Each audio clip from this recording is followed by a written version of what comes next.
الحمدللہ رب العالمین والصلاة والسلام علی اشرف الانبیاء والمرسلین وآلہ واصحابہ اجمعین۔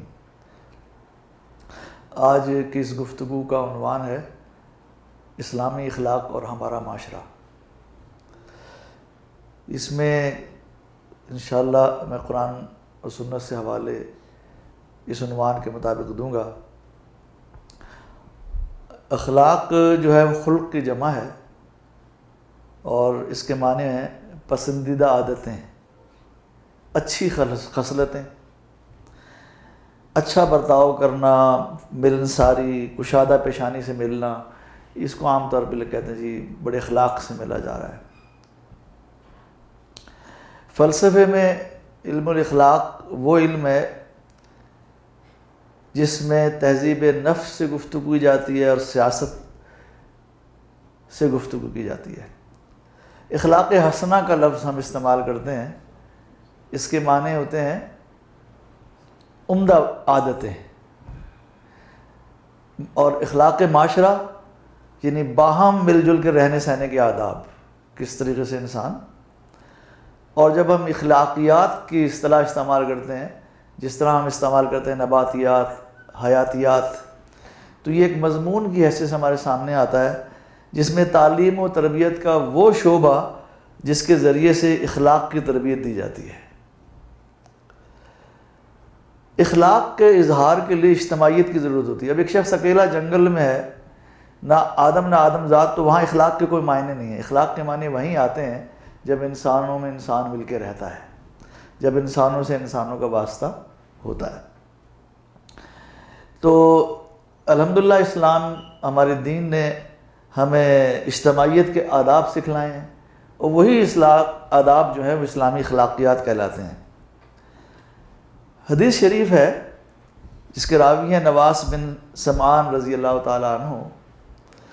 آپ فرماتے ہیں کہ رسول اللہ صلی اللہ علیہ وسلم نے فرمایا کہ نیکی اور گناہ کے متعلق جب آپ سے سوال کیا گیا تو آپ نے فرمایا نیکی تو اچھا اخلاق ہے، اور گناہ وہ ہے جو تیرے خود دل میں بھی کھٹ گئے اور تجھے یہ ناگوار ہو کہ وہ جو بات تجھ سے سرزد ہوئی ہے کسی کے اس کو پتہ چلے، اس کیفیت کے تحت جو عمل ہوتا ہے اس کو کہتے ہیں گناہ ہے۔ اور یہ بھی آتا ہے روایتوں میں کہ قیامت کے دن جو عمل سب اعمال پہ بھاری ہوگا وہ حسن اخلاق،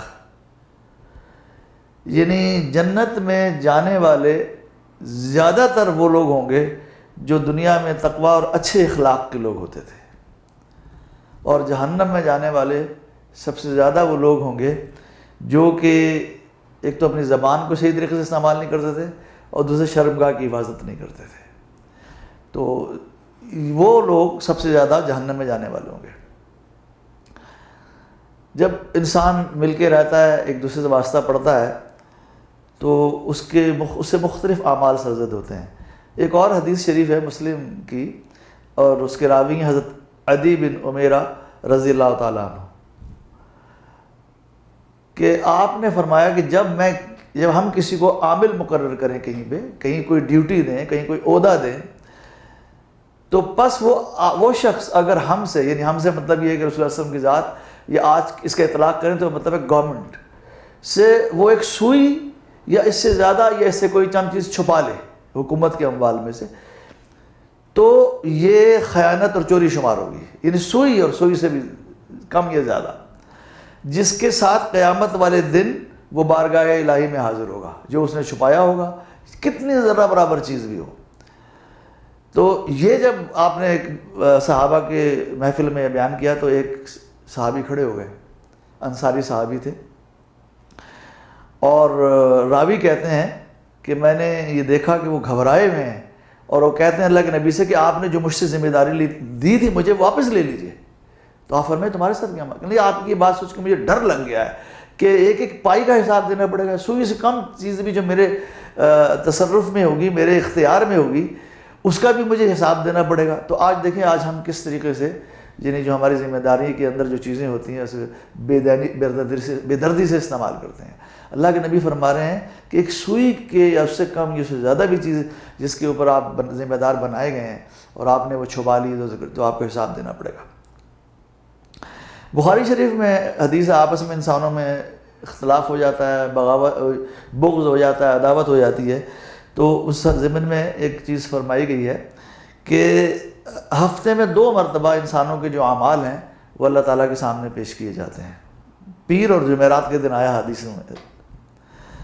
تو اللہ تعالیٰ اپنے تمام نیک بندوں کو بخش دیتا ہے، کہتا ہے میں نے بخش دیا، سوائے ان 2 افراد کے جن کے میں باہم عداوت اور بغض ہو۔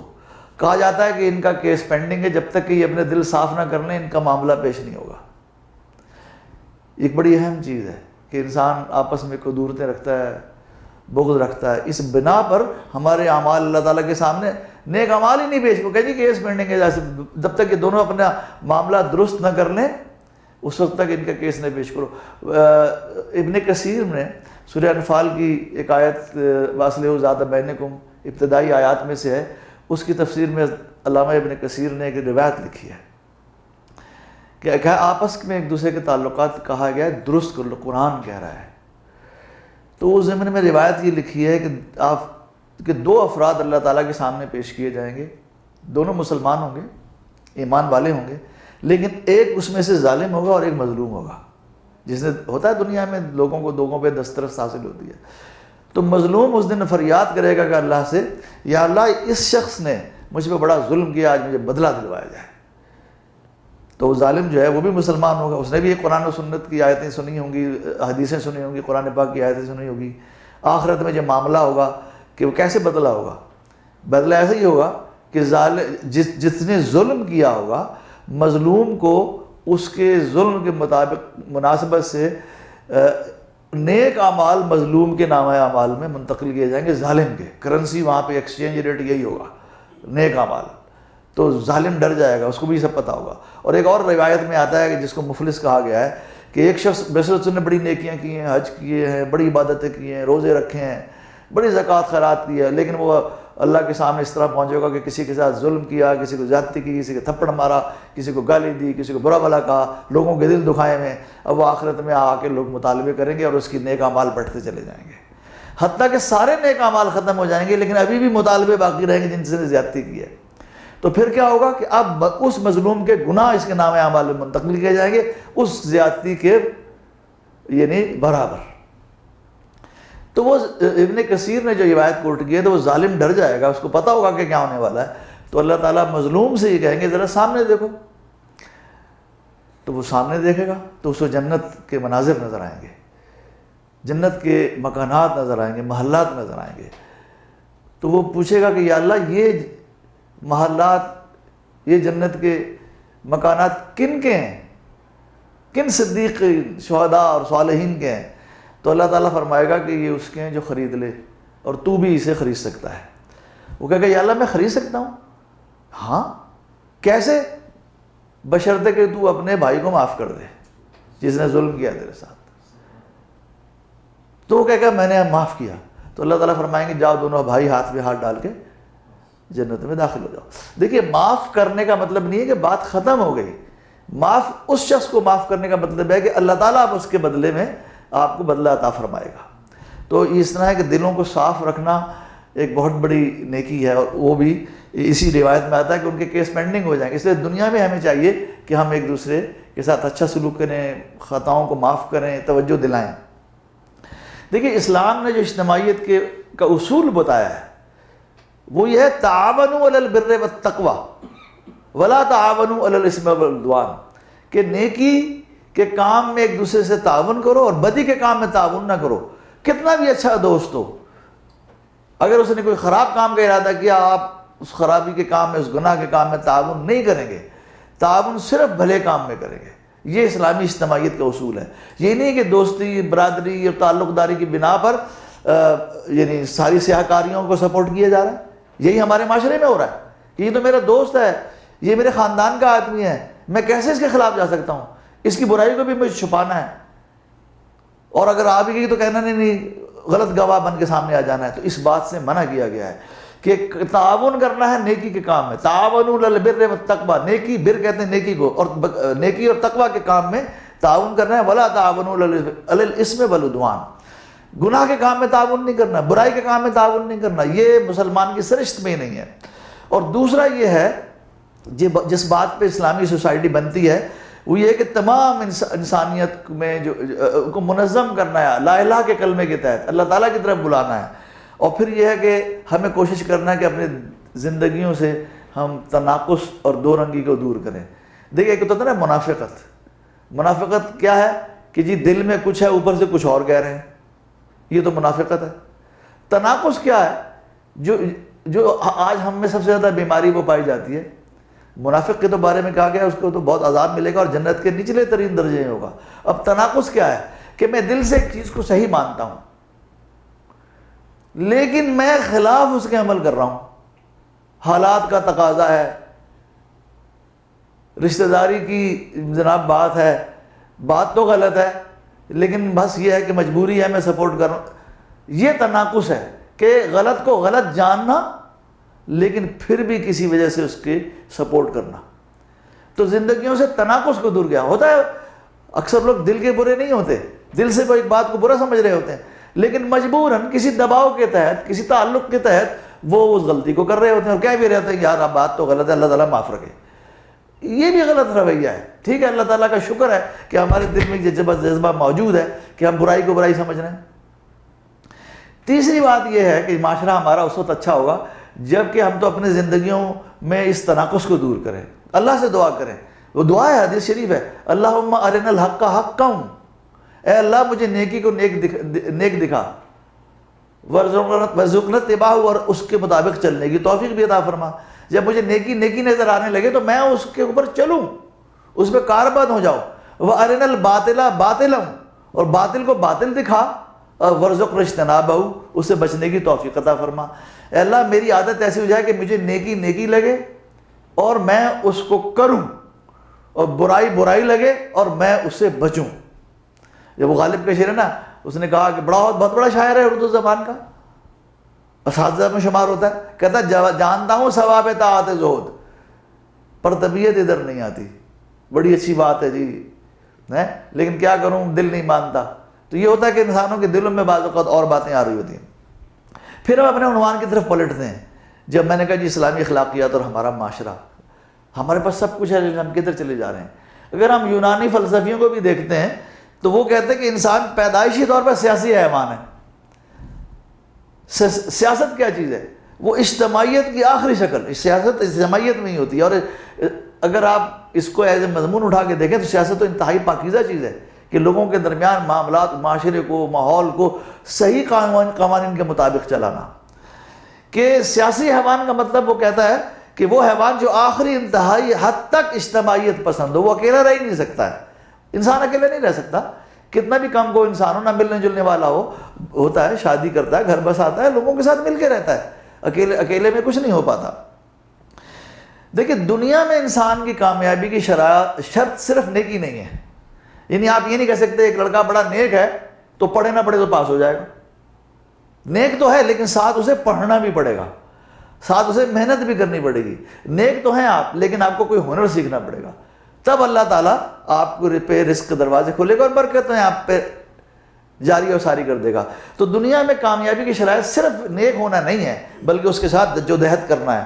آپ میں ارادے کی طاقت ہونی چاہیے، فیصلہ کرنے کی قوت ہونی چاہیے، عزم اور حوصلہ ہونا چاہیے، صبر اور استقلال ہونا چاہیے، تحمل ہونی چاہیے، برداشت ہونی چاہیے، شجاعت، بہادری، جفاکشی، یہ سب چیزیں ہوتی ہیں۔ اور اپنے مقصد سے جس کام میں اب لگے ہیں، کہتے ہیں مقصد سے عشق، یعنی اتنا اس کے اوپر لگ جانا کہ اس کو کہتے ہیں نا کہ آپ اتنا اس نے کھیل رہا ہے، اتنی ریاضت کی اس نے، اتنی پریکٹس کی کہ اس کھیل کے لیے اس کے اندر بڑا اچھا صلاحیت پیدا ہو گئی۔ تو یہ ہے کہ یہ سب چیزیں جو ہیں ضروری ہیں نیکی کے ساتھ ساتھ۔ دیکھیں یہ دنیا میں چاہے کوئی مسلمان ہو یا نہ ہو، یہ یا کسی مذہب کو ماننے والا ہو یا نہ ہو، یہ شرائط جو ہے کامیابی کے لیے ضروری ہیں۔ لیکن اس کے اوپر اسلام کیا کہتا ہے؟ اسلام یہ کہتا ہے کہ ان تمام صلاحیتوں کے ساتھ خلوص نیت ہو، اللہ کی رضا کی طلب ہو، نیکی اس جذبے سے کی جائے کہ میرا اللہ مجھ سے راضی ہو جائے گا۔ کتے کو پانی پلانا، بھوکے کو کھانا کھلانا اچھا ہے، لیکن اگر اس میں نیت ہماری ہو جائے کہ اللہ تعالیٰ ہم سے راضی ہو جائے، تو وہی نیکی کا عمل جو ہے اللہ تعالیٰ کے نزدیک پسندیدہ ہو جاتا ہے۔ اسی کو ہم کہتے ہیں اسلامی اخلاقیات، کہ جب ہم کوئی بھلائی کا کام کریں، ہم کسی کے ساتھ احسان کریں جوابی احسان کی توقع کے ساتھ، تو یہ اللہ تعالیٰ کو پسند نہیں ہے۔ احسان ہم نے اس وجہ سے کیا، مہربانی اس وجہ سے اللہ ہمارا اللہ راضی ہو جائے، تو یہ اسلامی اخلاقیات میں اس کا پھر تبدیلی ہو جاتی ہے۔ دیکھیے وہی جو میں نے آیت آپ کے سامنے پہلے کوٹ کی تھی کہ فَاتَّقُوا اللَّهَ وَأَصْلِحُوا ذَاتَ بَيْنِكُمْ وَأَطِیعُوا اللَّهَ وَرَسُولَهُ إِن كُنتُم مُؤْمِنِینَ، اللہ سے ڈرو، آپس کے تعلقات کو درست کرو اور اللہ اور اس کے رسول کی اطاعت کرو اگر تم مومن ہو۔ بار بار جگہ توقع دی، مسلمانوں باہم مل جل کے رہو، ایک دوسرے سے دل صاف کرو، ایک دوسرے کے خلاف مت ہو۔ اب دو مطلوبہ صفات جو ہیں وہ ان انسانوں کے لیے وہ بہت ضروری ہیں، ان کو میں ان کے آپ کے سامنے پیش کرتا ہوں۔ پہلی صفت تو یہ کہ انسان کو ذاتی طور پر نیک ہونا چاہیے، جذبہ اس کا نیکی کا ہونا چاہیے۔ دوسری صفت جو ہے جو اس کو اس قابل ملاتی ہے کہ وہ لوگوں کے ساتھ مل جل کے چل سکے۔ ایک شخص نیک ہے لیکن لوگوں کے ساتھ وہ چل نہیں سکتا، مزاج اس کا ایسا ہے۔ میں مثال دیتا ہوں، ایک شخص بڑا دیانتدار ہے مگر ساتھ ہی انتہائی غصے والا ہے، بات بات پہ اس پہ غصہ آ جاتا ہے، دوستوں سے لڑ پڑتا ہے، تو اس کی نیکی اور دیانت تو اپنی جگہ رہ جائے گی لیکن پارٹنرشپ نہیں بن پائے گی۔ لوگ کہیں گے یار ذرا ذرا سی بات پہ تو یہ ناراض ہو جاتا ہے۔ نیکی طہارت اپنی جگہ پہ، لیکن ایسا مزاج نہیں ہے کہ بات بات پہ ناراض۔ دوسری بات ہے، ایک انسان انتہائی سچا ہے، جھوٹ سے اسے نفرت ہے مگر زبان کا بڑا کڑوا ہے، کوئی بھی بات ایسے کہتا ہے کہ دوسروں کے سینے سے پار ہو جاتی ہے، تو وہ بھی پسندیدہ نہیں ہے، اس کی نیکی اور دیانت کام نہیں آئے گی۔ جب اس کے بات کرنے کا انداز بات بات پہ لوگوں پہ وہ تنقید کر دیتا ہے اور ایسی بات کرتا ہے کہ لوگوں کو بری لگ جاتی ہے۔ نماز روزے کا پابند ہے، حج اور زکوٰۃ پہ کاربند ہے مگر دوسروں کی زیادتیوں اور مخالفتوں پہ صبر نہیں کر سکتا۔ جہاں ذرا سی زیادتی ہوئی وہیں ری ایکشن شروع ہو گیا، وہیں جوابی منہ توڑ کارروائی کر دی۔ وہ بھی شخص لوگوں کے ساتھ نہیں چل سکتا۔ جس میں تحمل برداشت ہو وہ اکثر دیکھا گیا کہ لوگوں کے ساتھ چل سکتا ہے۔ دین سے قلبی لگاؤ ہے جی ہمیں، مگر دین کی راہ میں کی جانے والی کوششوں کے نتائج کا جلدی سے نتیجہ نکلا ہے، صبر ہی نہیں کرنا چاہتا، اور جلد کیا یہ کچھ نہیں ہوتا جی، بڑی کوشش کی ہے، 60 سال سے کوشش کر رہے ہیں، لوگ سنتے ہی نہیں۔ یہ چیز بھی جو ہے وہ لوگوں کے ساتھ چلنے سے روک دیتی ہے۔ نتیجہ کیا ہے کہ وہ ایک شخص ہے، اس میں دیانت بھی ہے، امانت بھی ہے، سچائی بھی ہے، صوم و صلات کی پابندی بھی ہے اور تقوی پرہیزگاری بھی ہے۔ وہ انسان انفرادی طور پہ تو نیک بنا دیتی ہے مگر اس کے مزاج کی سختی، طبیعت کا غصہ، زبان کی کرواہٹ، حلم اور عفو اور صبر و استقامت کا نہ ہونا اس کو ایک اچھا انسان اور اچھا دائی نہیں بناتا۔ یعنی اقبال نے کہا نا، مسلمان کے لہو میں ہے سلیقہ دل نوازی کا، مروت حسن عالمگیر ہے مردان غازی کا۔ یہ صفات جو ہیں یہ انسان کے بے سونے کا سہاگا ہوتی ہیں۔ معاملات کی خرابی انسان کو بہت دور پہنچا دیتی ہے لوگوں سے، جب اس کی ڈیلنگ ہوتی ہے اس میں خرابی، اس کی نیکی اور طہارت ایک طرف پڑی رہ جاتی ہے۔ حدیث شریف میں آتا ہے، مفہوم اس کا آپ نے سنی ہوگی بارہا، کہ جو پڑوسی کو ایذا پہنچائے، خواہ و رات بھر اللہ تعالیٰ کی عبادت کرے اور دن بھر روزے رکھے، وہ جہنمی ہے۔ پڑوسی کے بڑے حقوق، آپ سے تنگ نہ ہو پڑوسی، اور پڑوسی کے حقوق میں تو اتنے یعنی باتیں آئی ہیں کہ بعض وقت لوگوں کو خیال ہوا اس وقت کہ کہیں پڑوسی کو وراثت میں بھی شامل نہ کر دیا جائے، اتنا حق پڑوسی کا بیان کیا گیا ہے۔ لوگوں کو ہماری ایمانی کیفیت سے کوئی سروکار نہیں ہوتا، ان کو دیکھنا، وہ دیکھتے ہیں کہ یہ ان کا معاملہ کیسا چل رہا ہے۔ اکثر ایسے جملے سنتے ہیں کہ جی یہ شخص جو ہے بڑا نیک بنتا ہے جی، لیکن اس نے میرا حق دبایا ہوا ہے، یہ کہہ دیتے لوگ۔ بڑا نیک بنتا ہے، یہ بڑا نیک بنتا ہے لیکن مجھ سے اس نے عہد کیا، وعدہ کیا، پورا نہیں کیا تھا، کیسی نیکی بھائی اس کی۔ بڑا پارسا بنتا ہے، میرے پیسے ڈبائے میں، اور وہ جاؤ لینے کے لیے اس کی دکان پہ تو یہ ڈنڈی مار دیتا ہے۔ اور مجھے اسی حوالے سے ایک واقعہ یاد آیا، کسی نے چند دن پہلے مجھے سنایا۔ وہ یہ تھا کہ ایک دیہاتی تھا بیچارہ، وہ اپنے گھر میں اس نے جانور پالے ہوئے تھے، تو وہ دودھ سے مکھن نکال کے وہ بازار جا کے بیچتا تھا۔ تو اس نے 1-1 کلو کے بنائے ہوئے تھے پیکٹ، اور وہ لے گیا اور ایک بڑی دکان پہ پہنچ گیا۔ اس نے کہا جی یہ بنائے ہوئے ہیں تو 1-1 کلو کے پیکٹ ہیں تو آپ لے لیں۔ تو اس نے لے لیے، سارے خرید لیے اس سے، اور چلا گیا۔ جب چلا گیا تو اس دکاندار نے جب تولا پیکٹ کو تو وہ 1 کلو گرام کا نہیں تھا بلکہ 900 گرام کا تھا، نہیں 100 گرام کم تھے. اس کو بڑا غصہ آیا. دوبارہ جب وہ لے کے پہنچا تو اس نے اس کو ڈانٹنا شروع کر دیا کہ تم خائن ہو، تم نے زیادتی کی ہے، تم نے یہ کیا، 1 کلو کی چیز بتا کے 900 گرام کی دے گئے. تو اس نے کہا جی میری بات سن لیں، میں تو غریب آدمی ہوں، میرے گھر میں تو وزن بھی نہیں ہے، اوزان بھی نہیں ہے کہ میں تولوں. میں تو آپ سے 1 کلو شوگر لے گیا تھا، اسی شوگر کے وزن کے مطابق میں آپ کو یہ مکھن کے ٹکڑے دیتا ہوں، اسی شوگر کے، وہی دیکھ لیں اس کا وزن کتنا ہے. تو یہ باتیں بھی اس دنیا میں ہوتی ہیں. کرتوت ہمارے ہوتے ہیں، سزا دوسرے کو دے رہے ہوتے ہیں. اللہ تعالیٰ ہمیں معاف کرے.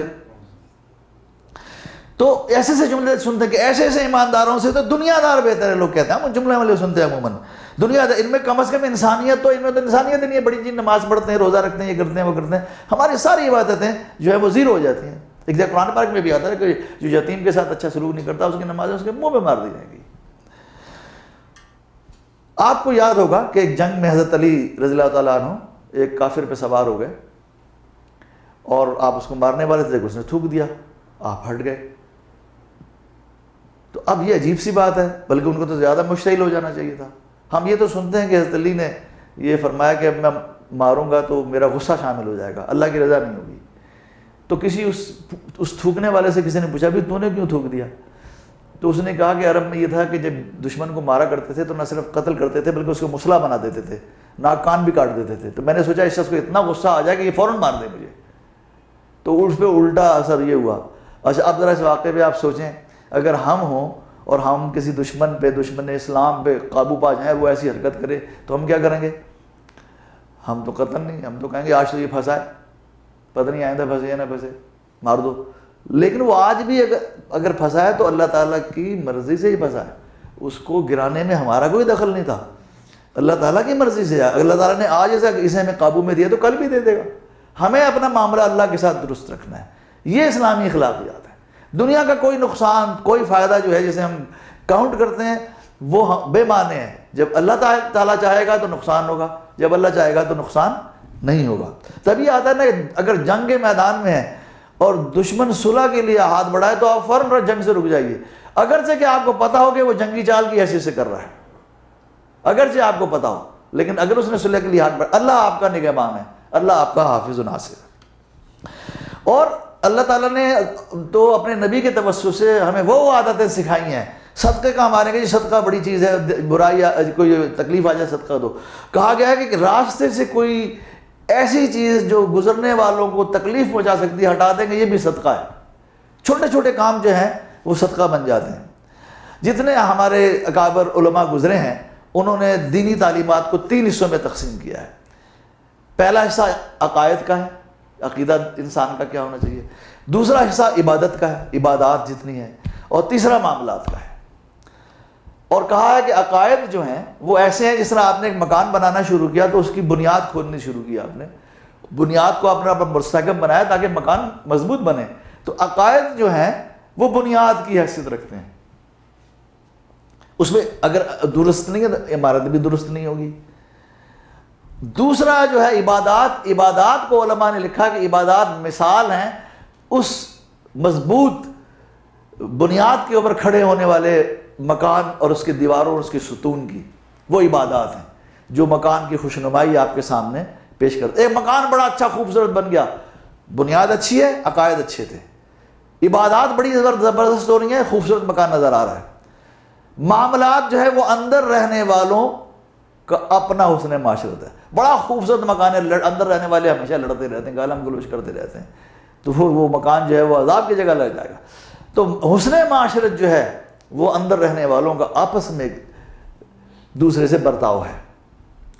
تو عبادات جو ہیں وہ انسان کا اللہ سے تعلق مضبوط کرتی ہیں، اللہ کی قرب اس کی رضا کا سبب بنتی ہیں. تقویٰ پیدا ہوتا ہے، خوف خدا کی کیفیت پیدا ہوتی ہے. ہر بھلائی کا سرچشمہ جو ہے وہ عبادتوں کو کیا کرتے ہیں ہم اس میں قرآن پڑھتے ہیں، ذکر اللہ کا کرتے ہیں، اللہ کی طرف راغب ہوتے ہیں. اور قرآن ہی ہدایت ہے. جو قرآن تھوڑا بہت بھی یاد کرے گا اس کا مطلب دیکھو، قرآن کا اس پہ پیغام پہنچے گا. نماز، روزہ، حج، زکوٰۃ، اذکار مسنونہ، دعا اور مناجات اور تسبیحات جتنی ہیں ان سب کا مقصد یہ ہے کہ انسان کے دل میں اللہ کا خوف پیدا ہو اور اللہ کی رضا کی جستجو اس کے اندر پیدا ہو. ان عبادات کا مقصد یہ ہے. اور اللہ سے حکمت مانگنی چاہیے. حکمت کیا ہے؟ کہ معاملے میں فیصلہ کرنے کی صلاحیت. یہ اللہ تعالیٰ جس سے خوش ہوتا ہے اس کو حکمت عطا فرماتا ہے. یہ ایک بڑی چیز ہے. تو حکمت کیا ہے؟ ایک مومن کی بصیرت ہے، غور و فکر کرنے کا صحیح طریقہ ہے. غور و فکر کرنے کے بعد نتائج اختیار کرنے کا، حاصل کرنے کا صحیح طریقہ ہے. حکمت نہیں ہوگی تو غور و فکر کر کے صحیح نتیجہ نہیں ملے گا. تو اللہ تعالیٰ سے حکمت مانگنی چاہیے. عقل مند وہ ہے جو ہر وقت اپنا احتساب کرتا رہتا ہے اور آخرت کے نقطہ نظر سے عمل کرتا ہے کہ مجھے کل اللہ کے سامنے کب، پتہ نہیں کب زندگی کی مہلت ختم ہو جائے گی. اور بیوقوف یہ ہے کہ دنیا کی کامیابیوں کو پیش نظر رکھتا ہے پھر بھی اللہ تعالیٰ سے امید رکھتا ہے.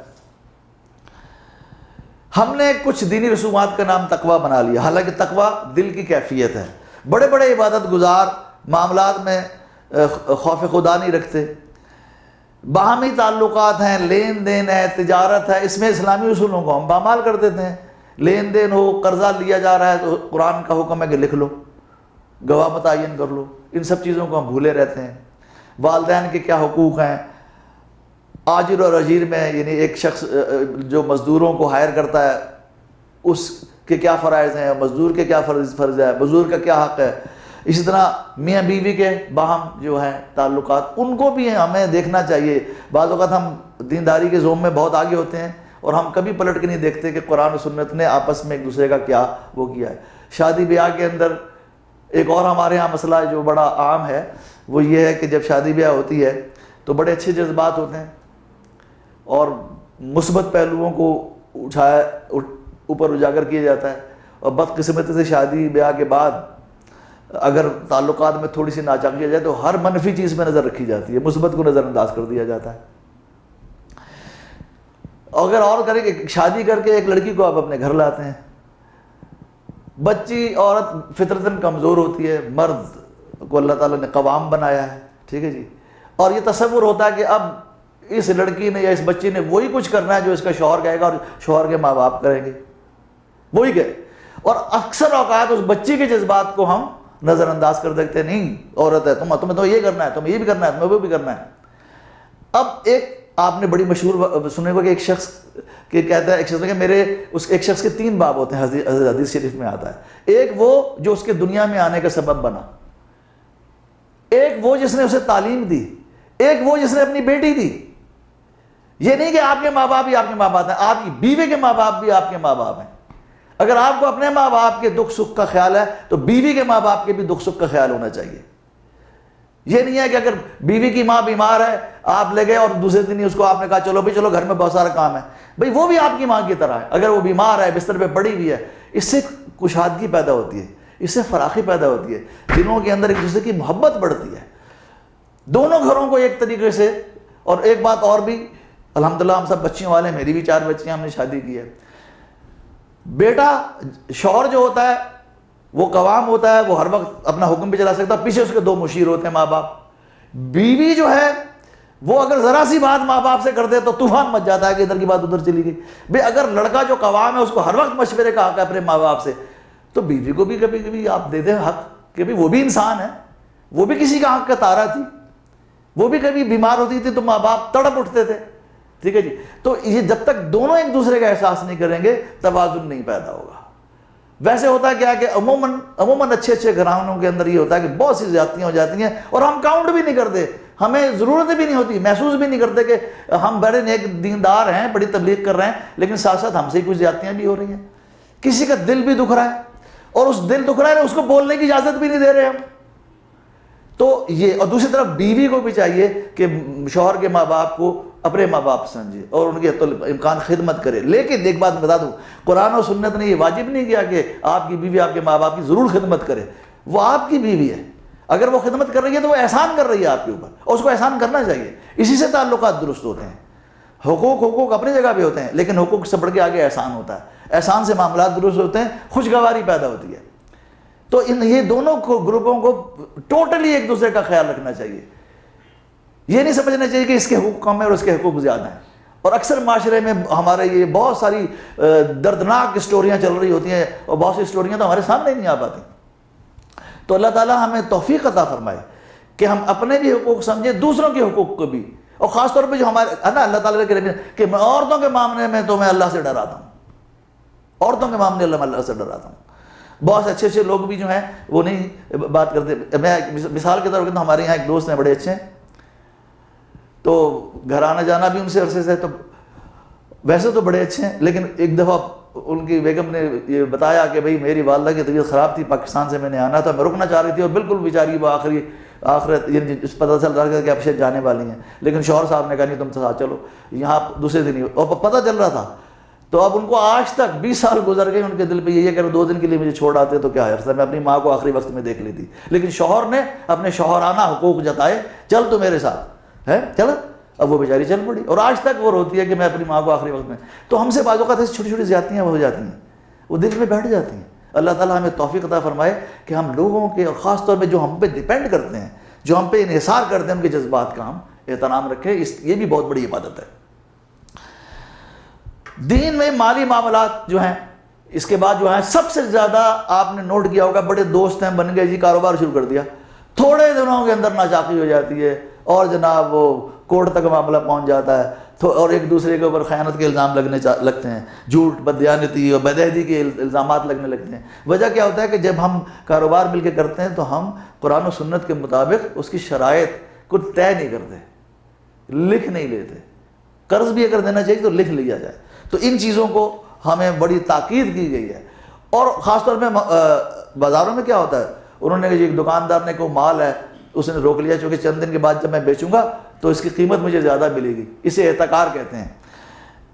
مال روک لیا، لوگوں کو ضرورت ہے، دکاندار صاحب توقع کر رہے ہیں کہ اتنے دن بعد بیچوں گا تو منافع زیادہ ملے گا، اس کو احتکار کہتے ہیں. اور اس ایسے شخص پر ابن ماجہ کی حدیث ہے، اللہ تعالیٰ نے لعنت فرمائی ہے، لعنت فرمائی ہے. اور حضرت بخاری شریف پڑھیں آپ تو اس میں کاروبار کے معاملے بڑی تفصیل سے باتیں آتی ہیں کہ ایک شخص اپنا مال لے کے آ رہا ہے گاؤں سے، کوئی فصل ہے، کوئی پھل ہے، کوئی سبزی ہے، اس کو مارکیٹ کے ریٹ کا نہیں پتا، تو منع کیا گیا ہے کہ مارکیٹ پہنچنے سے پہلے اس سے کوئی سودا کر لے. یعنی اس کی لا علمی سے فائدہ اٹھانے سے منع کیا گیا ہے.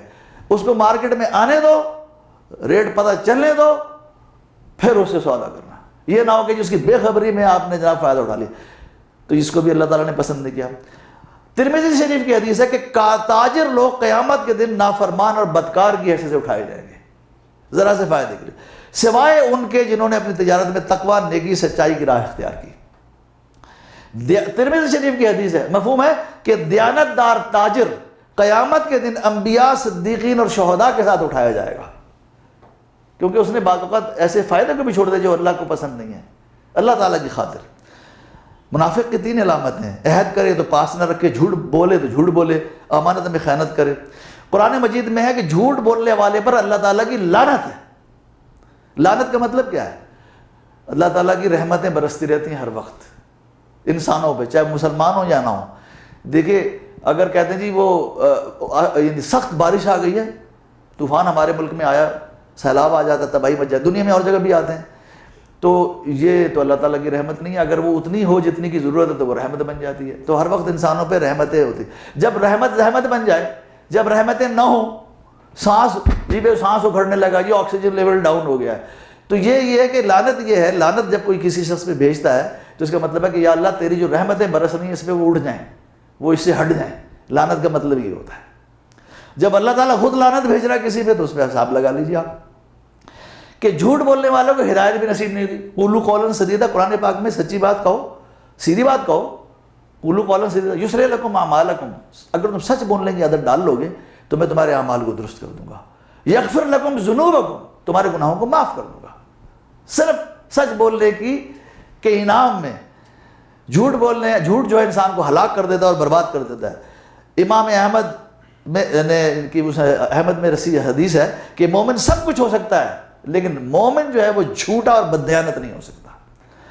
آپ اگر بر صغیر کی تاریخ پڑھیں تو یہ کتابوں میں لکھا ہوا ہے کہ جب انگریز بر صغیر میں آ کے قبضہ کیا تو انہوں نے نوٹ کیا کہ مسلمانوں کے اندر نہ تو کوئی جھوٹ بولنے والا تھا نہ بددیانتی کرنے والا تھا. انہوں نے اس بات کو ڈاکومنٹ کیا ہے. لیکن یہ غلامی کے دور میں سب چیزیں پیدا ہو گئیں. اب دوسری قوم میں زیادہ سچی ہے, ہم بات بات میں جھوٹ بولتے ہیں زیادہ سے فائدے اٹھانے کے لیے. ترمذی شریف میں ہے کہ بہت بڑی خیانت یہ ہے کہ تم اپنے بھائی سے وہ بات کرو وہ تمہیں سچا سمجھ رہا ہو لیکن تمہیں پتا ہے کہ تم جھوٹ بول رہے ہو اسے. کہ بہت بڑی خیانت یہ ہے کہ تم اپنے بھائی سے کوئی بات کرو وہ تمہیں سچا سمجھ رہا ہو جبکہ تم اس سے جھوٹ بول رہے ہو. مسلم شریف میں ہے کہ قیامت کے دن اللہ اس شخص کو سخت عذاب دے گا, نہ اس کے گناہوں سے اسے پاک کرے گا نہ اسے کلام کرے گا, جو جھوٹ بول کے چیز فروخت کر رہا ہے.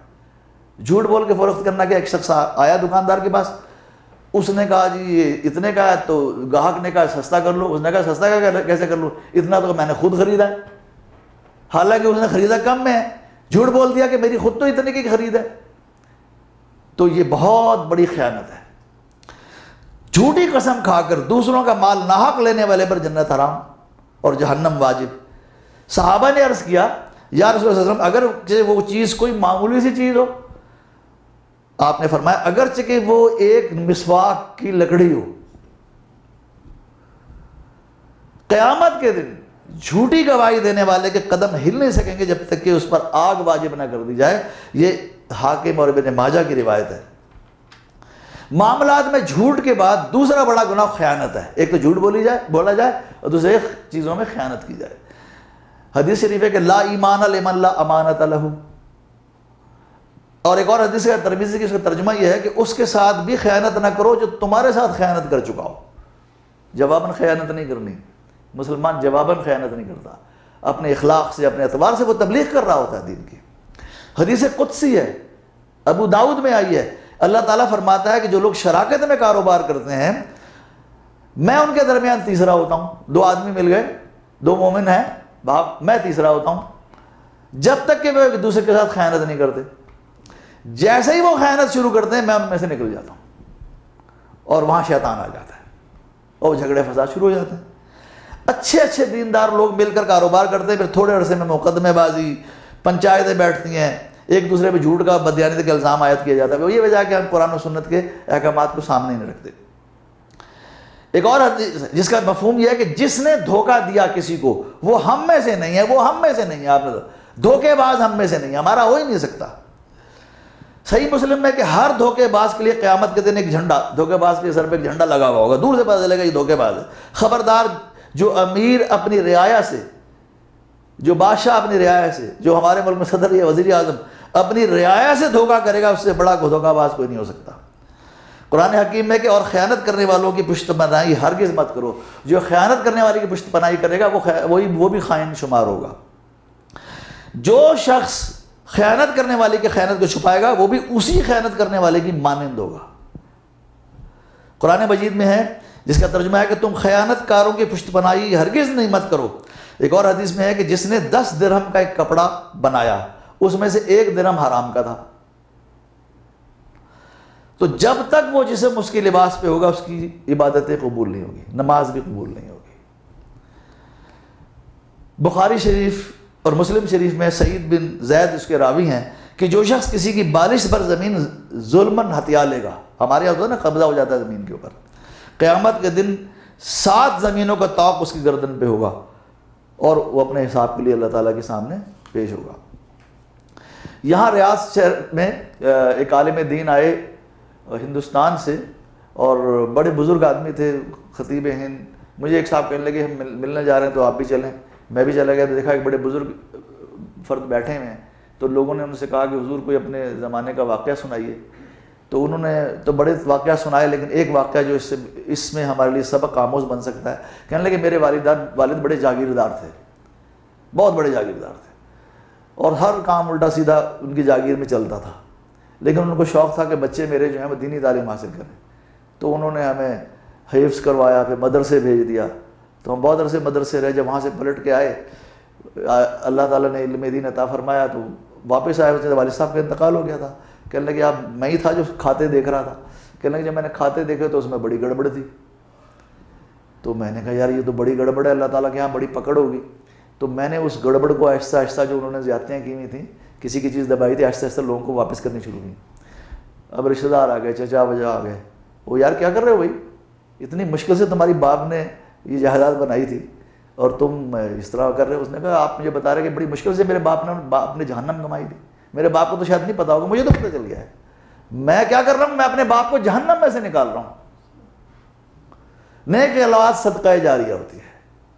انسان کے اپنے عمل کا دروازہ بند ہو جاتا ہے, لیکن اس کی اولاد کے نیک اعمال جو ہم شوق تھا بچہ دین کی, اس نے کہا جی میں نے رشتہ داروں سے کہہ دیا میں اپنے باپ کو جہنم سے نکال رہا ہوں. ایک اور بڑی مشہور کتاب ہے ڈپٹی نذیر احمد صاحب کی, اس کے اندر انہوں نے ایک واقعہ سمجھانے کے لیے لکھا ہے کہ جس جگہ وہ رہتے تھے وہاں پہ وبا آ گئی, ہیضے کی وبا آ گئی, بہت سے لوگ مر گئے. تو ان کو بھی ہیضہ ہو گیا, غش آ گیا. جب انہیں غش آیا تو لوگ سمجھے کہ اللہ کو پیارے ہو گئے. تو اس غشی کے عالم میں انہوں نے ایک خواب دیکھا. وہ خواب یہ تھا کہ کیونکہ یہ خود بڑے جج رہے تھے, عدالت کے ماحول کو جانتے تھے, حوالات سے واقف تھے, کہنے لگے جب میں نے دیکھا کہ کوئی عجیب سا عالم ہے, یہاں ایک بڑی عدالت لگی ہوئی ہے اور حوالات کے کمرے بھی ہیں, تو میں کہنے لگے اور لگ رہا ہے کوئی عدالت ہے. کہتے جب میں آگے بڑھا تو حوالات کے کمرے میں مجھے اپنے ابا جان بند نظر آ گئے جو مر چکے تھے بہت عرصے پہلے اور بڑے مشہور تھے, حاجی صاحب ہیں. کہنے لگے میں نے جو دیکھا وہاں انہیں حالات میں حوالات میں, تو میں نے پوچھا آپ یہاں کیسے, آپ تو بڑے نیک آدمی تھے اور اب دنیا آپ کو حاجی اور پتہ کیا کہتی تھی. تو کہنے لگے ہاں بیٹا وہ تو بس سب دکھاوے کی باتیں تھیں. تو کیا ہوا, کوئی چارج شیٹ ملی ہے؟ انہوں نے کہا ہاں جی چارج شیٹ ملی ہے. تو چارج شیٹ دکھائی تو چارج شیٹ میں انہوں نے لکھا ہے کہ ساری قرآن کی آیتیں اور حدیثیں کہ تم اس قرآن کی آیت کے خلاف, اس حدیث کے خلاف, اس کے تم نے کیا, یہ کیا, یہ کیا, یہ کیا. بڑی لمبی چارج شیٹ ہے. تو کہنے لگے کہ یہ کیا, یہ تو ہم نے کبھی محسوس ہی نہیں. باپ سے بیٹے نے کہا, بیٹے نے کہا, باپ نے کہا یہ سب صحیح ہے, جو کچھ لکھا ہے ایک ایک لفظ صحیح ہے. اس نے کچھ ہو سکتا ہے, کچھ نہیں ہو سکتا, کیونکہ جو جج صاحب بیٹھے ہیں اوپر وہ تو ذاتی طور پہ اور بھی واقف ہیں. میں کیا کہوں گا, یہ آتا ہے نا قرآن شریف میں کہ انسان اللہ تعالیٰ کو تو دھوکہ نہیں دے سکے گا. کہتے ہیں کوئی صورت ہے بچنے کی, کوئی صورت نہیں ہے بچنے کی. بڑی حالت خراب. باپ کو اس حالت میں دیکھے. پھر باپ نے تھوڑی دیر میں کہا ہاں ایک صورت تھی جو میرے حق میں نہیں ہے. کہتے ہیں میرے برابر میں بھی ایک ایسے صاحب بند تھے, ایسے ہی میری کیفیت تھی. تو ایک دن جناب وہ آئے فرشتے اور انہیں لے گئے کہ بھئی اسے چھوڑ دو, اوپر سے حکم آیا چھوڑ دو. تو پھر کیوں چھوڑ دو؟ انہوں نے کہا جی ان کے بچے پیچھے رو رو کے دعائیں کر رہے ہیں, ان کے بچے دعائیں کریں گے یا اللہ ہمارے ابا جان کی مغفرت کر دے, یا اللہ ہمارے. وہ کہنے لگے میں تو بچے بھی نہیں چھوڑ کے آیا, یہ بھی صورت میرے ذمن میں نہیں ہے, میں تو بچے بھی نہیں چھوڑے کہ جو میرے حق میں دعا کر رہے ہوں.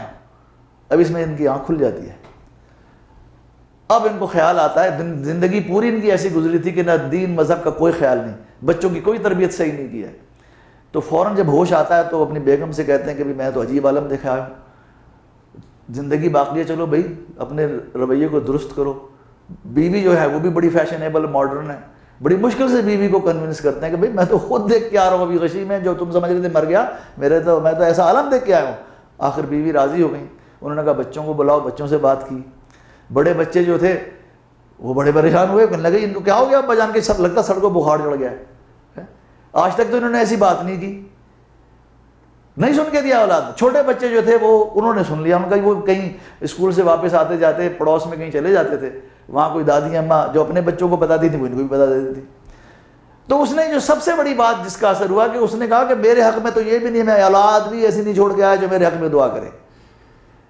تو ہمیں بھائیو ایک فَمَن يَعْمَلْ مِثْقَالَ ذَرَّةٍ خَيْرًا يَرَهُ وَمَن يَعْمَلْ مِثْقَالَ ذَرَّةٍ, ایک ذرہ برابر نیکی کا بھی ہمارے سامنے آ جائے گی اور ذرہ برابر بھلائی بھی ہمارے سامنے آئے گی. تو جب بھی ہم دنیا میں کوئی معاملات کریں, آخرت کی جواب دہی کا احساس, کیا اولاد کی تربیت ہو, کیا بچوں کی شادیاں ہوں, کیا دینی یا دنیاوی معاملات ہوں, لین دین کے معاملات ہوں. ایک اور حدیث شریف میں آپ کے سامنے مفہوم پیش کرتا ہوں کہ دین میں اسلام میں شدید مجبوری, قرض لینے کو منع کیا گیا ہے. جو بعض لوگ بلا وجہ قرض لے لیتے ہیں اور اسے اپنے انویسٹ کر دیتے ہیں اور بعض دینے کی نیت بھی نہیں ہوتی. تو اس وجہ سے کہا جاتا ہے قرض جب کہ لین دین ہو تو اس کو لکھا جائے اور اس کی مدت کہ کب تک واپس ہوگا یہ بھی لکھ لیا جائے. تو دین اسلام نے شدید مجبوری کے بغیر قرض لینے کو سخت ناپسند کیا ہے. نبی صلی اللہ علیہ وسلم قرض سے اللہ کی پناہ مانگتے تھے کہ اللہ مجھے ایسا نہ کر کسی سے قرض لینا پڑے. نماز کے آخر میں سلام سے پہلے جو دعائیں پڑھنے کی آپ نے تعلیم دی، ان میں خاص طور پہ قرض سے پناہ مانگنے، یا اللہ میرے ایسا معاملہ نہ ہو جائے کہ مجھے لوگوں سے ہاتھ پھیلانا پڑے۔ نبی صلی اللہ علیہ وسلم کا فرمان ہے کہ جس نے قرض لیا اور ادائیگی کی نیت نہیں تھی، ایسے بھی لوگ ہوتے ہیں آپ کو پھنسا ہو، ان کو آپ نے چور کہا۔ قرض لینے آگے کہہ بھی رہے اور ہے نیت نہیں ہے کہ دوں، کون یار گزر جائے گا لوگ، تو وہ اس کو اللہ کے نبی نے چور کہا ہے۔ اور اس کے آپ کے سامنے کوئی جنازہ لایا جاتا تھا تو آپ دریافت فرماتے تھے اس پہ کچھ قرض تو نہیں ہے؟ اگر قرض ہے تو بھی تم پڑھ لو نماز جنازہ۔ نماز جنازہ تو مغفرت کی دعا ہے۔ ہاں یہ بھی بعد میں آپ پوچھتے تھے کہ ایسی استطاعت ہے یا نہیں، پھر اسٹیٹ کی طرف سے قرض ادا کر دیا جاتا تھا یا قریب ترین رشتہ داروں سے کہا جاتا تھا قرض ادا کرے اس کا۔ یہ نہیں کتنا خوفناک منظر کہ اللہ تعالیٰ کے نبی مغفرت کی دعا، نماز جنازہ تو مغفرت کی دعا ہے۔ ایک مشہور حدیث ہے مسلم شریف کی کہ شہید کے خون کا قطرہ زمین پر گرنے سے قبل اس کے گناہ معاف ہو جاتے ہیں سوائے قرض کے۔ قرض تو دوسرے کا حق تھا۔ بخاری اور مسلم دونوں میں کہ مالدار قرض کی ادائیگی میں ٹال مٹول کرنا ظلم ہے۔ ہمارے یہاں نا بڑے بڑے قرضے لیے ہیں، دے بھی سکتے نہیں دیتے حکومت کو واپس۔ یہ بہت ہی سیریس ایشو ہے جس کو لوگ سمجھتے ہیں کہ جی میری حیثیت بڑی ہے، حکومت کے سینکڑوں قرض، حکومت کا قرضہ جو ہے وہ تو یتیم کا مال ہے جو لیا ہوا ہے آپ نے۔ قرض ادا کرنے کی استطاعت کے باوجود اس کی ادائیگی میں ٹال مٹول کرنے والا، اور اس کی سزا یہ ہے کہ وہ اپنی آبرو کو لوگوں کے لیے حلال کر لیتا ہے۔ یعنی یہ ہے کہ سوسائٹی، حکومت کو چاہیے کہ ایسے لوگ جو ڈیفالٹرز ہوں، نہ قرض نہ دیتے ہوں، ان کے بارے میں باقاعدہ تشہیر کی جائے کہ کوئی آئندہ انہیں قرض نہ دے۔ اور یہ بھی آتا ہے اگر کسی نے قرض لیا کسی سے اور اس کی نیت تھی کہ میں واپس کر دوں گا، تو یہ آتا ہے حدیث میں کہ اللہ تعالیٰ اس کو ہمت دیتا ہے قرض واپس کرنے کی۔ قرض لینا پڑ جاتا ہے بعض اوقات مجبوری میں، اور اس کی نیت ہے کہ یا اللہ جیسے ہی میرے حالات درست ہوں گے میں دے دوں گا، تو یہ آتا ہے حدیث میں کہ اللہ تعالیٰ اس کے حالات درست کر دیتے ہیں اور وہ اس قابل ہوتا ہے کہ قرض سے باہر نکل آئے۔ ایک روایت بڑی بخاری میں آتی ہے کہ ایک شخص تھا، بڑا صاحب خیر تھا، لوگوں کو قرض دیتا تھا اور معاہدے بھی کر لیتا تھا۔ پھر اس کے کارندے جاتے تھے واپس لینے تو وہ ان کو ہدایت کرتا تھا کہ جب تم جاؤ کسی مقروض کے پاس تم جائزہ لے لینا کہ آیا کیا وہ واقعی اس قابل ہے کہ واپس کر سکتا ہے، تو لے لینا، اگر واقعی وہ اس قابل نہ ہو تو کچھ اور مہلت دے دینا۔ یہ وہ ہدایت کرتا تھا۔ تو اور ساتھ وہ کہتا تھا کہ شاید اللہ تعالیٰ ہمارے بھی ساتھ ایسے درگزر کا، حدیث میں آتا ہے کہ جب اللہ تعالیٰ کے سامنے پیش ہوا تو اللہ تعالیٰ نے اس کو بہت سے گناہوں کو درگزر کر دیا۔ جو شخص دوسروں سے قرض لیتا ہے تاکہ ضرورت پوری کر کے ان کا مال واپس کر دے تو اللہ تعالیٰ اس کے قرض کی ادائیگی کا انتظام فرما دیتے ہیں، بخاری کی حدیث ہے۔ اور جو اس نیت سے قرض لیتا ہے تاکہ دوسروں کا مال ناجائز طریقے سے ہڑپ کر جائے، اللہ تعالیٰ اس کے مال کو بھی تباہ و برباد کر دیتا ہے۔ پسند نہیں، مسلم داؤد نسائی میں ہے کہ ہاتھ پھیلانے کو منع کیا گیا صرف ایک صورت میں، کہ جس نے کسی مال کی ذمہ داری قبول کی، کسی وجہ سے وہ ضائع ہو گیا تھا، کسی کا مال ذمہ داری اس کی، سیلاب آ گیا، کچھ ہو گیا، اب وہ بیچارہ اس قابل، اس کو کہہ دیا گیا کہ ہاں یہ اس قابل ہے کہ یہ قرض لے سکتا ہے۔ دوسرا، قدرتی آفت میں مال تباہ ہو، سب کچھ برباد ہو گیا، ہمارے سامنے آتا ہے آفتیں آتی ہیں لوگوں کو، سب کچھ تباہ، تو اس شخص وہ بھی اگر قرض لیتا ہے تو وہ ناپسندیدہ نہیں ہے۔ اگر واقعی ایک شخص بھوک سے مر رہا ہے، اتنے پیسے نہیں ہیں، تو وہ بھی اگر کسی سے مانگ لیتا ہے تو وہ ناپسندیدہ نہیں، اس کے علاوہ اگر کچھ ہے تو وہ پسندیدہ نہیں ہے۔ تو یہ بہت مشہور حدیث ہے کہ مزدور کی مزدوری پسینہ خشک ہونے سے پہلے دو۔ پسینہ خشک ہوتے میں کتنی دیر لگتی ہے؟ اللہ تعالیٰ پسند نہیں کرتا کہ اتنی دیر بھی کسی نے کام کیا تو اس کا حق مارا جائے، اور ہم یہ کہ لوگوں کا خون خشک ہونے کا انتظار کرتے ہیں، ٹالتے رہتے ہیں، مزدوری نہیں دیتے، ویسے واللہ یہ بڑی بڑی باتیں کرتے رہتے ہیں، قسمیں کھاتے رہتے ہیں، تو اللہ تعالیٰ کو شخص پسند نہیں ہے۔ بخاری شریف میں ہے، حدیث قدسی ہے، یعنی جو اللہ تعالیٰ کے حوالے سے آئی ہے کہ وہ شخص جس نے میرا نام لے کر کوئی معاہدہ کیا پھر اسے توڑ ڈالا، قیامت کے دن میرا اور اس کا جھگڑا ہوگا۔ وہ شخص جس نے آزاد آدمی کو، اس زمانے میں لوگ غلام بنا دیتے تھے، بیچ دیتے تھے، اس سے بھی میرا جھگڑا ہوگا۔ جس نے کسی مزدور سے پورا کام لیا اور اس کی پوری اجرت نہیں دی، قیامت میں اس سے لڑوں گا۔ اللہ کے نبی اس سے لڑائی کا انتظار کرتے ہیں۔ ایک مسلمان دوسرے مسلمان کا بھائی ہے، بخاری شریف میں ہے، نہ اس پر ظلم کرے نہ اس کو ظالم کے ہاتھ میں چھوڑ دے۔ اگر کوئی مسلمان بھائی کسی ظالم کے ہاتھ میں تو اس کی مدد ضرور کرنی چاہیے۔ آج آپ دیکھ لیں کہ ہم اللہ تعالیٰ کو کیا جواب دیں گے کہ مسلمانوں پہ مختلف جگہ ظلم ہو رہا ہے، اور ہم اتنی بڑی بڑی فوجیں رکھتے ہیں، اتنے بڑے بڑے اسلحہ رکھتے ہیں، نیوکلیر ویپن رکھتے ہیں، اور ہمارے مسلمان بھائیوں پہ زیادتی ہو رہی ہے۔ حدیث کہتی ہے کہ مسلمانوں کو فرض ہے کہ مسلمانوں کو ظالم کے ہاتھ میں نہ چھوڑیں۔ تو اللہ تعالیٰ ہمیں توفیق دے۔ اور جو شخص اپنے بھائی کی ضرورت پوری کرنے میں لگا رہتا ہے، اللہ تعالیٰ اس کی ضرورتیں پوری کرنے میں لگا رہتا ہے۔ نبی صلی اللہ علیہ وسلم نے فرمایا کہ جو آدمی چوری کا مال کسی سے خریدتا ہے اور اسے پتہ ہے کہ یہ چوری کا ہے، اسے پتہ ہے کہ یہ چوری کا ہے، تو وہ خریدنے والا بھی چور شمار ہوگا۔ چوری کا مال پتہ ہے چوری کا ہے اور پھر بھی خرید لیا تو اب وہ بھی چور شمار ہوگا۔ خیانت، دھوکہ دہی اور ناپ تول میں کمی بھی دراصل چوری ہے۔ پہلے ہم نے کہ ذخیرہ اندوزی کو کہا گیا ہے، ذخیرہ اندوز جو ہے وہ ملعون ہے، اللہ تعالیٰ کی لعنت ہے اس کے اوپر۔ جو شخص 40 دن تک غلہ روکے کہ قیمت بڑھ جائے گی پھر بیچوں گا، جو شخص 40 دن تک غلہ روکے رکھے، اگر اس کے بعد اسے خیال آ جائے اور وہ پورا غلہ بھی صدقہ کر دے تو بھی اس کے گناہ کا کفارہ نہیں ہوگا، کیونکہ اس 40 دن میں پتہ ہے کس پہ کیا کیا بیت گئی۔ اور اسی طرح سود کے کاروبار کے بارے میں تو آپ کو پتہ ہے بہت ہی وعید آئی ہے کہ اگر تم سود کا لین دین چھوڑنے کے لیے تیار نہیں ہو تو اللہ تعالیٰ اور اس کے رسول کے خلاف نے تمہارے خلاف اعلان جنگ کر دیا ہے۔ جس کسی بستی میں سود اور زنا کا ظہور ہوتا ہے تو اللہ تعالیٰ کہ اصل میں وہ بستی عذاب کو دعوت دے رہی ہوتی ہے۔ اللہ نے سود کھانے والے، کھلانے والے، اس پر گواہی دینے والے، اس کی تحریر کرنے والے سب پہ لعنت بھیجی ہے۔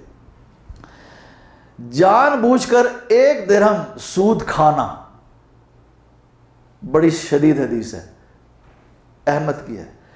جان بوجھ کر 1 درہم سود کھانا 36 بار زنا کرنے سے زیادہ بڑا گناہ ہے۔ طبرانی، ابن ماجہ اور بہیقی میں ہے یہ حدیث کہ سود کے 70 درجے ہیں۔ سب سے کم تر گناہ یہ ہے کہ آدمی اپنی ماں سے بدکاری کرے۔ تو دوستو باتیں تو بہت ساری ہیں جس میں اتنی وعید آئی ہے، ہمارے اخلاق کو سدھارنے کی کوشش کی گئی ہے، ہمارے معاملات کو سدھارنے کی کوشش کی گئی ہے، لیکن ان چیزوں کو ہم نظر انداز کیے رہتے ہیں اور دوسری چیزوں پہ ہمارا زیادہ زور ہوتا ہے، ظاہری عبادات کے اوپر۔ ہر قرضہ لینے سے تو منع کیا گیا لیکن قرض دینے پہ ابھارا گیا ہے۔ غور کیجئے کہ قرضہ لینے سے منع کیا گیا انتہائی مجبوری کی حالت میں، لیکن قرضہ دینے پہ ابھارا گیا قرضے کو صدقہ کرنا ہے۔ کوئی شخص ضرورت مند آپ کے پاس آ گیا، اس کو قرض دینا جو ہے صدقہ دینے سے زیادہ بہتر ہے۔ صدقہ کیوں دیتا ہے آدمی؟ اپنے آپ سے بلا ٹالنے کے لیے۔ قرض کیوں دیتا ہے؟ دوسرے کی ضرورت پوری کرنے کے لیے۔ تو بڑی نیکی ہو گئی۔ تو قرض دینے کو صدقہ دینے کے برابر قرار دیا گیا۔ جو کسی حضرت عبداللہ ابن مسعود نے فرمایا جو مسلمان کسی مسلمان کو 1 بار قرض دے گا تو اس کو اتنا ثواب ملے گا کہ اس نے 2 مرتبہ اتنی رقم اللہ کی راہ میں دے دی۔ قرض 1 بار دینا اتنی رقم ڈبل دینے میں 2 بار دینے کا جو اجر ہے وہ ملے گا۔ مسند امام احمد کی حدیث ہے کہ جس نے کسی تنگ دست کو ایک معینہ مدت کے لیے قرض دیا کہ بھئی 1 سال کے لیے 2 سال کے لیے، تو معینہ وقت آنے تک قرض دینے والے کے نامہ اعمال میں ہر دن صدقہ لکھا جائے گا۔ ہر دن صدقہ، 2 سال کے لیے 2 سال ہر روز صدقہ لکھا جائے گا۔ اور متعین وقت آ گیا اور وہ ادا نہ کر سکا، اس نے کہا اچھا بھائی تمہیں اور مہلت ہے، اب کیا ہوگا؟ ہر دن ڈبل صدقہ لکھا جائے گا۔ اب اس کے نامہ اعمال میں 2 صدقے لکھے جائیں گے۔ یعنی ہمیں ابھارا جا رہا ہے کہ بھی اللہ سے معاملہ کرو، اللہ سے معاملہ کرو، مال تو آنی جانی چیز ہے۔ ایک اور حدیث ہے، ابو ہریرہ اس کے رضی اللہ عنہ راوی ہیں کہ جس نے اپنے غلام یا گھر کے خادم کو دنیا میں ایک ناحق کوڑا مارا ہوگا جو آپ کے زیر، تو قیامت کے دن اس کا بدلہ آپ سے ضرور لیا جائے گا۔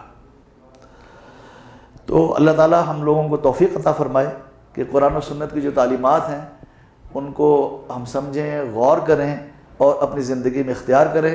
اللہ تعالیٰ ہماری دنیا بھی بہتر رکھے اور ہماری آخرت بھی بہتر کرے۔